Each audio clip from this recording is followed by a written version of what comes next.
சுதர்ஷன், தற்போது சென்னை மாநகர புதிய காவல் ஆணையராக அருண் பதவியேற்றக்கூடிய அந்த காட்சிகளை நாம் பார்த்து கொண்டிருக்கிறோம்.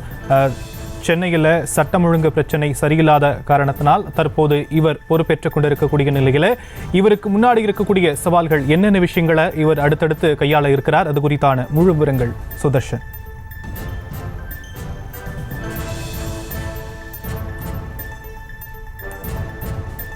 சென்னை மாநகர் புதிய காவல் ஆணையராக அருண் பதவியேற்றுக் கொண்டிருக்கக்கூடிய அந்த காட்சிகளை பார்த்துக் கொண்டிருக்கிறோம். சென்னை மாநகரின் புதிய காவல் ஆணையராக ஐபிஎஸ் அதிகாரி அருண் நியமிக்கப்பட்டிருக்கக்கூடிய நிலையில் அவர் தன்னுடைய பொறுப்பை பொறுப்பேற்றுக் கொண்டிருக்கிறார். இது பற்றிய கூடுதல் விவரங்களை நம்முடைய செய்தியாளர் சுதர்ஷன் வழங்க நாம் கேட்கலாம். சுதர்ஷன், இது பற்றிய கூடுதல் விவரங்கள். மிகவும் திறமையான ஐபிஎஸ் அதிகாரியான அருண் இவர் கடந்த 2022ஆம் ஆண்டிலிருந்து இவர் மிகவும் அதாவது 1998ஆம் ஆண்டு ஐபிஎஸ் அதிகாரிக்கு தேர்வு பெற்ற அருண் மிகவும் திறமையான அதிகாரி. அது மட்டும் இல்லாம 2022ல இவர் ஆற்றிய பங்கு காவல்துறைக்கு மிகவும் ஒரு பெரும் பங்காக சொல்லப்படுகிறது.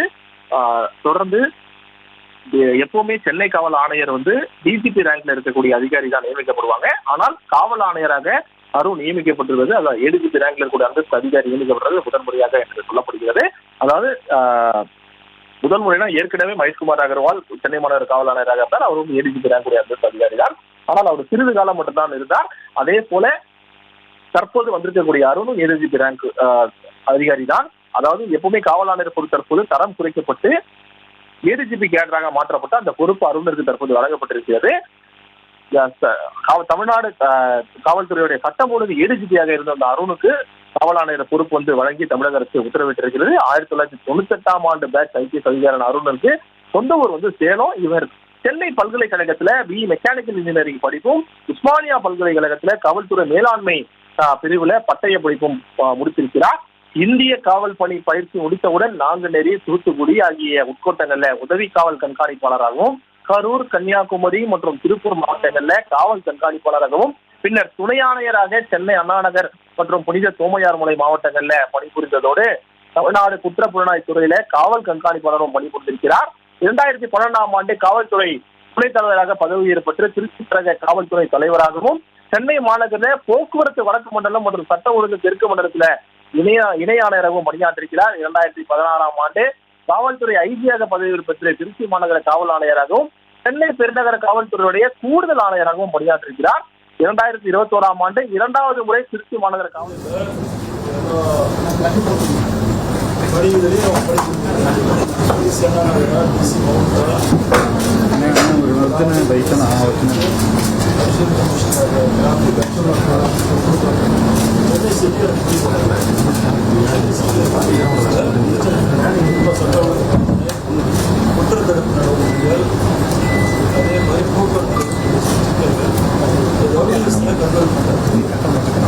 வரல, நம்ம மைக்கு வரல.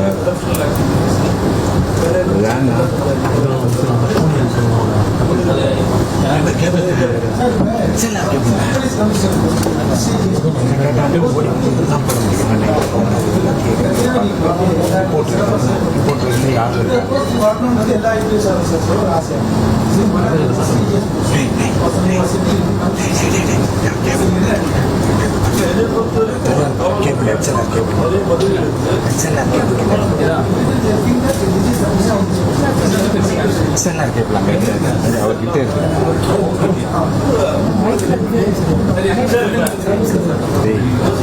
நம்ம மைக்கு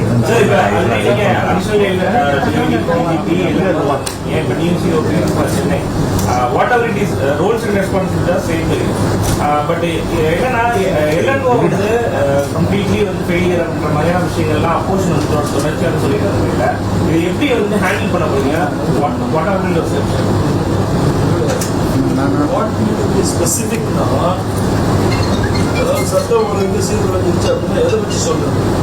ஃபிசிக்கலாக ஒரு ஸ்டாட்டிஸ்டிக்ஸ் இருக்கு. காலகாலமாக நடந்துட்டு தான் இருக்கும், கட்டிட்டு தான் இருக்கும். ஸோ இது இப்போ அதிகமாகிடுச்சு, முதல்ல கம்மியாக நடந்தது ஸ்டாட்டிஸ்டிக்ஸ் வச்சு தான் சொல்லணும். ஸ்டாட்டிஸ்டிக்ஸ் வச்சு பார்க்கும்பொழுது வட சிட்டியாக இருந்தால் தமிழ்நாடாக இருக்கணும். இப்போ 2022 கொலைகள் கம்மியாக தான்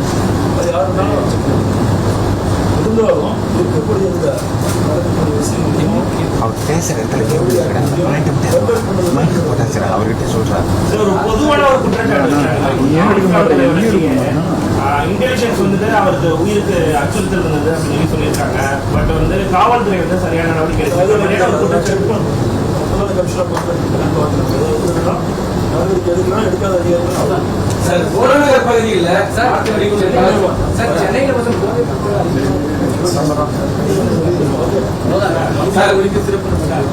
நான் கோடு வேணும்னா புறநகர் பகுதியில் எங்கன்னா போய்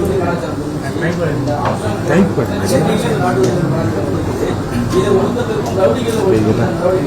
ஆரம்பிக்கும் போதே உங்களுக்கு சொல்லணும், சட்டம் ஒழுங்கை பாதுகாக்கிறது சொல்லி குற்றங்களை தடுக்கணும், நடந்த குற்றங்களை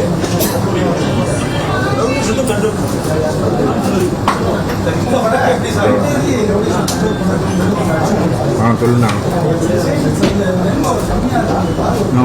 நான் இங்கே கேமரா விட்டுட்டு எப்படி மைக்கு போடுறதுக்கு கண்டுபிடிக்கணும், ரவுடிசத்தை கண்ட்ரோல் பண்ணணும். அதுக்கு தான் முன்னுரிமை பண்ணுவாங்க. என்டையர்லி ரவுடிசம் கண்ட்ரோல் பண்ணணுங்கிறது ஒரு அச்சீவ்மெண்ட் சொல்லுங்க. சில ஸ்டேஷன்ஸ் வந்து மென் பவர் கம்மியாக இருக்குன்ற மாதிரி ஒரு குற்றச்சாட்டு. அது அதெல்லாம் பார்த்தேன், அதை களையக்கூடிய நடவடிக்கை எடுப்பேன். ஆல்ரெடி வந்து நாட்டு அடிச்சு பண்ணுறாங்க ஒரு கேங்ஸ்டர் ஸ்கீம் பார்க்குறேன், செக் பண்ணுறேன். செக் பண்ணிவிட்டு எதெல்லாம் ரிவைவ் பண்ணுமோ பண்ணுவோம். பார்க்கலாம், செக் பண்ணுறேன். இந்த போதைப் பொருள் புழக்கம் வந்து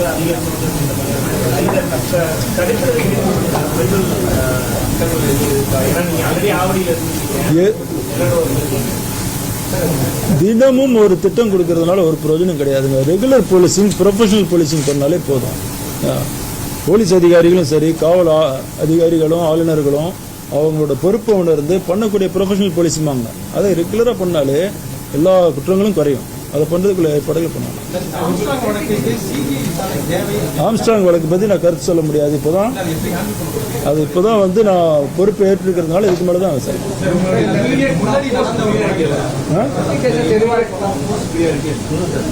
இதை சொன்னேங்க. அப்போ நீங்கள் யாரும் கேட்க மாட்டேங்கிறீங்க, அதுதான் தெரியுது. நல்லா 3 டைம் ரிப்பீட் பண்ணிட்டேன், 4வது டைம் ரிப்பீட் பண்ணுறேன். சட்டம் ஒழுங்கை மெயின்டைன் பண்ணணும். அடுத்து குற்றங்களை தடுக்கணும், நடந்த குற்றங்களை கண்டுபிடிக்கணும், ரவுடிகளை ஒடுக்கணும். ரவுடிகளுக்கு அவங்களுக்கு புரிகிற மாதிரி வகையில் சொல்லிக் கொடுக்கணும். சரியா? இதுதான் ப்ரியாரிட்டி. போக்குவரத்து சிக்கல்கள் இருக்குது நிறைய. நான் போக்குவரத்து அடிஷனல் கமிஷனர் இருந்ததுனால சொல்கிறேன். போக்குவரத்து சிக்கல்கள்லாம் கொஞ்சம் இருக்குது, அதையும் சரி செய்வோம். அப்போ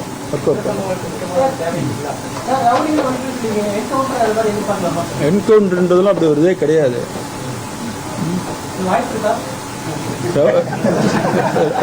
ரவுடிகளுக்கு எந்த லாங்குவேஜ் புரியுமோ அந்த லாங்குவேஜில் நம்ம சொல்லிக்கணும்.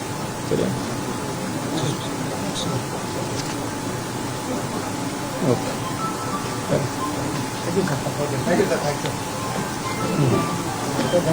ரைட்டுங்க.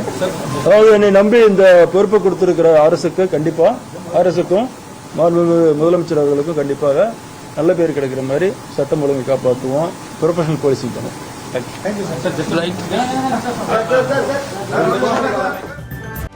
செய்திகளை உடனுக்குடனும் துல்லியமாகவும் தெரிந்து கொள்ள சப்ஸ்கிரைப் பண்ணுங்க.